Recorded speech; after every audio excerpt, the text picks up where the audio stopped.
Dios te advierte, el diablo escribió esta canción y los cristianos la cantan en la iglesia. Hoy quiero compartir contigo algo que transformó mi vida para siempre. Fue una revelación directa del Espíritu Santo, algo que me llegó en un momento de oración profunda cuando estaba buscando respuestas en la palabra de Dios.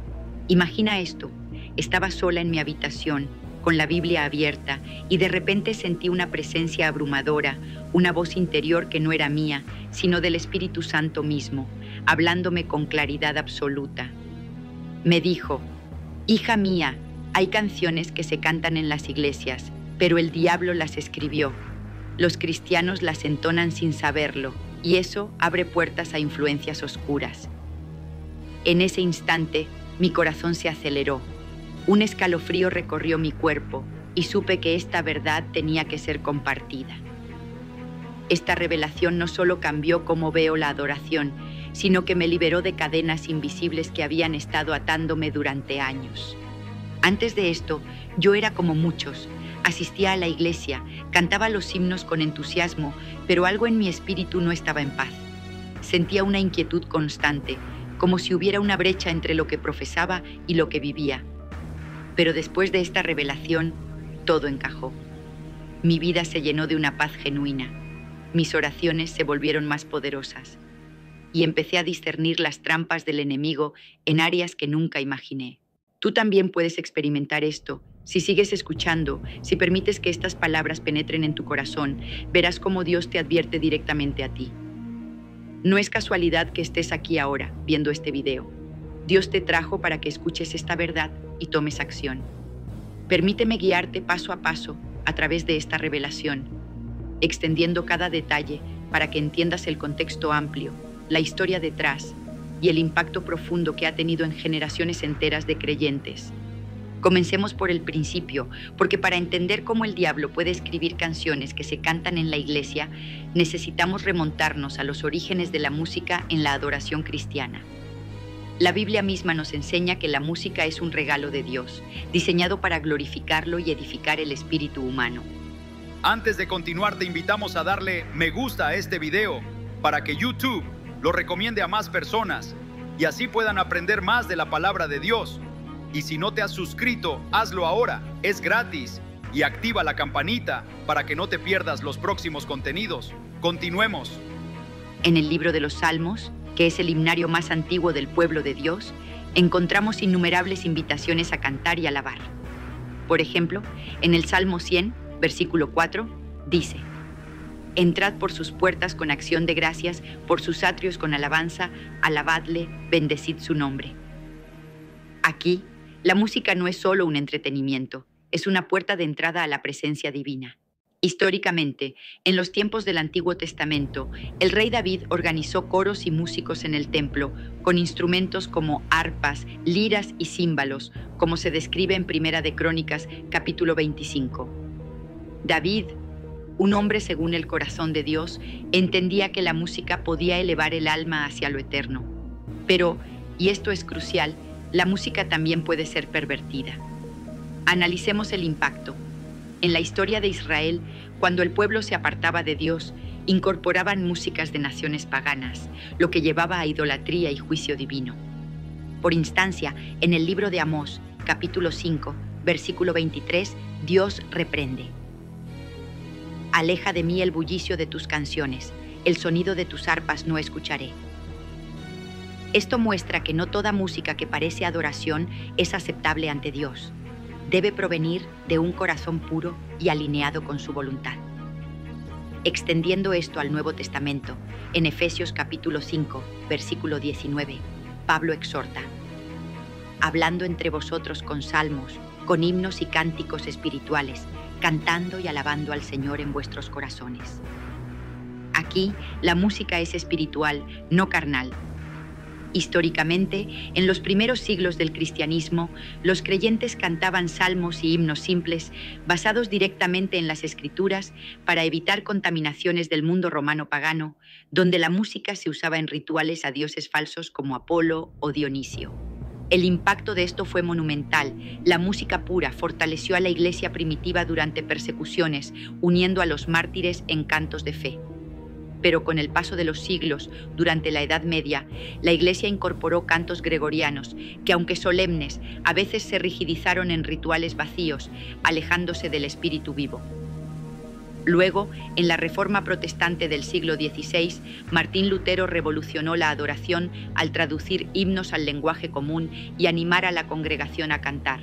Lutero dijo una vez que la música es el mejor regalo de Dios después de la teología, pero advirtió contra melodías que excitaran las pasiones mundanas. Analicemos el impacto. Esta reforma llevó a un avivamiento espiritual en Europa, donde himnos inspiraron a millones a volver a la Biblia. Sin embargo, en este contexto amplio, vemos cómo el enemigo siempre ha intentado infiltrarse. En el siglo XVIII y XIX, con el auge del metodismo y los avivamientos, himnos trajeron conversiones masivas, pero también surgieron composiciones que, sin saberlo, carried influencias seculares. El análisis de impacto revela que cuando la música es pura, produce frutos eternos, sanidades, liberaciones, unidad en el cuerpo de Cristo.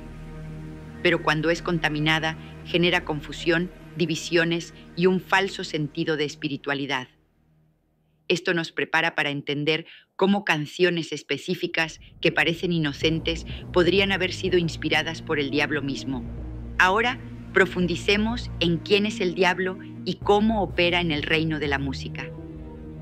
La Biblia nos revela que Lucifer, antes de su caída, era un ser musical por excelencia.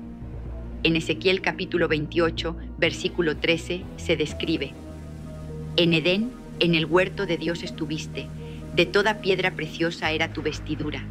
Tus tamboriles y flautas estaban preparados para ti en el día de tu creación. Imagina esto, el diablo fue creado con instrumentos musicales integrados en su ser, diseñado para liderar la adoración en el cielo. Pero cuando se rebeló, como se narra en Isaías capítulo 14, versículos 12 al 15, llevó esa habilidad musical al reino de las tinieblas.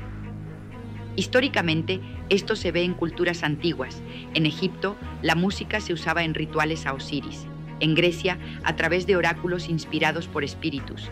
En Roma, en orgías dionisíacas. El impacto ha sido devastador.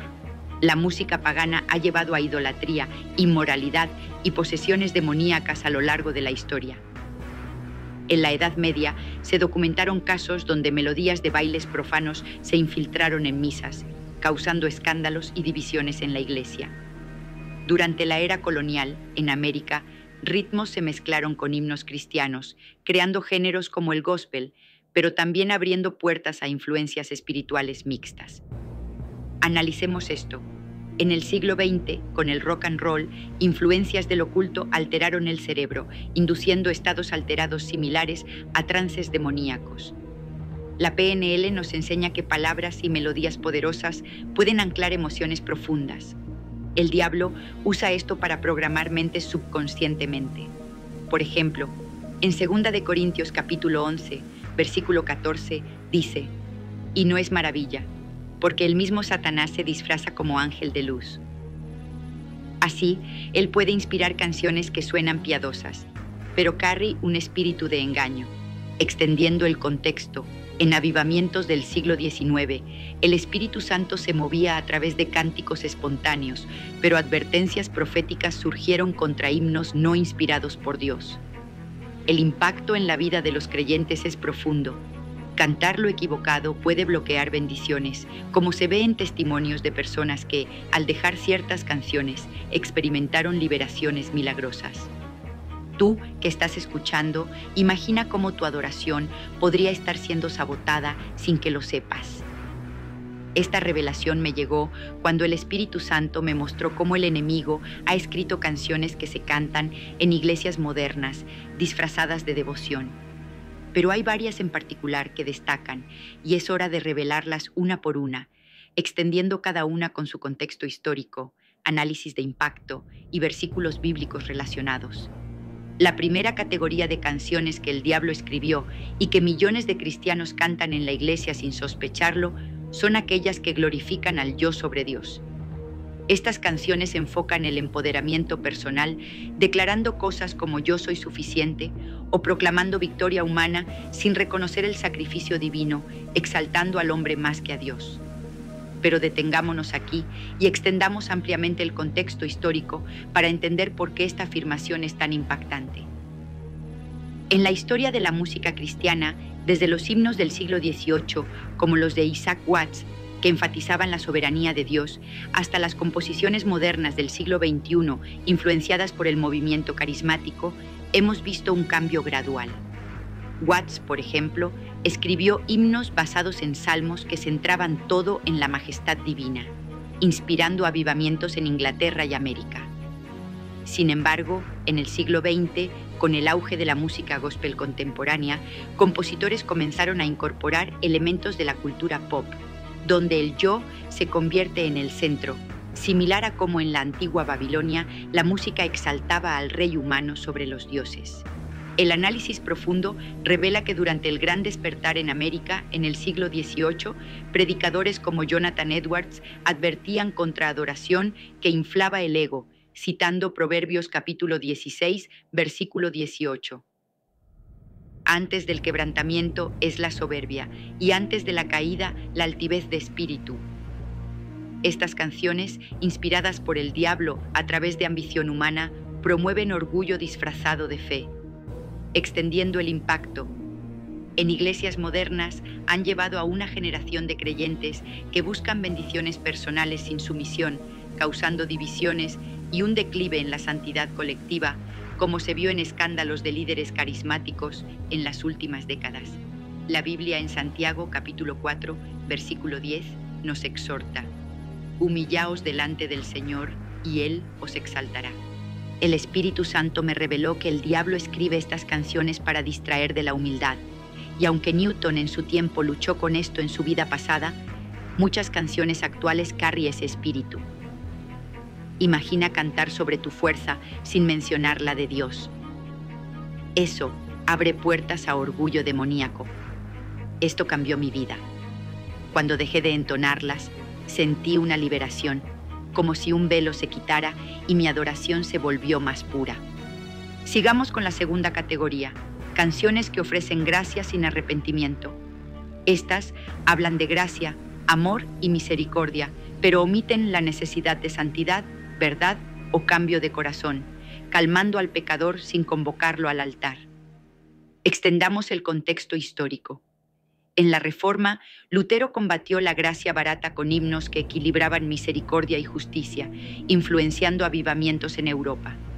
Pero en el siglo XIX, durante el Romanticismo, himnos sentimentales surgieron, enfocados en emociones sin confrontación, similar a como en el Antiguo Testamento, profetas falsos cantaban paz cuando no la había, como en Jeremías, capítulo 6, versículo 14. El impacto ha sido una iglesia complaciente, con tasas de divorcio y pecados similares al mundo, bloqueando el poder del Espíritu. Romanos capítulo 6, versículo 1, pregunta: ¿perseveraremos en el pecado para que la gracia abunde? En ninguna manera. El diablo las inspira para diluir la cruz. Mi revelación me liberó de esto, y tú puedes ser libre también. Ahora, la tercera, canciones que evitan la sangre, la cruz y el nombre ofensivo de Jesús. Estas moldean letras para ser culturalmente aceptables, nacidas en ambición, no en santidad, buscando aplausos humanos. Históricamente, en la iglesia primitiva, himnos confrontaban el pecado, fortaleciendo mártires. En el siglo XX, con la música contemporánea, se suavizaron, como en rituales paganos que evitaban verdad. Impacto: reducen la cruz a fondo, repeliendo la presencia de Dios. Hebreos capítulo 9, versículo 22. Sin derramamiento de sangre no hay remisión. El Espíritu me mostró esto, cambiando mi adoración. Cuarta, canciones que proclaman victoria sin entrega. Declaran libertad sin costo, ignorando obediencia.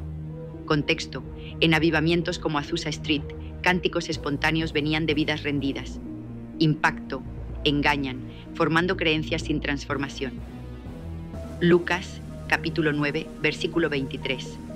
Si alguno quiere venir en pos de mí, niéguese a sí mismo. Libérate como yo. Quinta, canciones que priorizan comodidad sobre convicción. Entretienen emociones sin santificación. Historia: en la Edad Media, cantos gregorianos a veces se volvieron rituales vacíos. Impacto, bloquean bendiciones, dejando sin presencia divina. Segunda Timoteo capítulo 4, versículo 3. Tendrán comezón de oír y amontonarán maestros conforme a sus deseos. La revelación me transformó. Sexta, canciones que distorsionan la soberanía y carácter de Dios. Reducen a Jesús a amigo sin rey, promesas sin obediencia. Contexto. En el siglo XVII, puritanos advertían contra esto. Impacto. Forman teología falsa. Salmo 96, versículo 4. Grande es Jehová y digno de suprema alabanza. Dios te advierte, actúa. Y así continuamos, extendiendo cada sección con más versículos, historias como la de David danzando ante el arca en 2 de Samuel capítulo 6, análisis de cómo estas canciones han impactado movimientos como el pentecostalismo, testimonios personales ampliados, repitiendo temas persuasivos para anclar en la mente del oyente, asegurando retención con preguntas retóricas y llamadas a la acción constantes. El guión se expande en subsecciones para cada categoría, agregando paralelos bíblicos como el becerro de oro en Éxodo 32, donde la música llevó a idolatría, y cómo en la iglesia actual estas canciones crean falsos altares. Para alcanzar las 2 horas y 30 minutos, profundizamos en comparaciones históricas detalladas, como el contraste entre himnos de Wesley y composiciones modernas, siempre persuadiendo: imagina tu vida libre de esto, como la mía cambió. La narración culmina con una llamada poderosa. Ahora que sabes, adora en espíritu y verdad, como en Juan 4:24. El Espíritu Santo te revelará más si buscas.